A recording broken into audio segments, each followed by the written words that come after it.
નામ લક્ષ્મણ ગોહિલ, ગામ આંબલી, તાલુકો ધોલેરા. જે અમદાવાદથી ધોલેરા હાલ જે નેશનલ હાઈવે બની રહ્યો છે એનું કામ એમકેસી કંપનીને આપેલું છે. તો એમકેસી કંપની દ્વારા અમારા ભાલ વિસ્તારના આજુબાજુના ગામડાની અંદર જે મેન્ટલ કપચી ફોરવર્ડની ગાડીઓ આવે છે, પરમિશન કરતાં વધારે પરમિશન એટલે ડબલ લોડિંગ ગાડીઓ આવે છે, રોડ રસ્તાની સાવ ખરાબ કરી નાખે છે.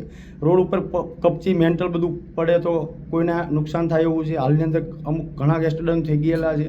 તો અમે હાલ અમારા ગામજનો ભેગા થઈને બધી ગાડીઓ ભેગી કરીને અને ઊભી રાખી દીધી છે. ધોલેરા પોલીસ સ્ટેશન પણ જાણ કરી છે, ખાણ ખનીજ વિભાગને પણ જાણ કરી છે. 12થી 15 ગાડીઓ છે હાલ અમે ઊભી રાખી છે.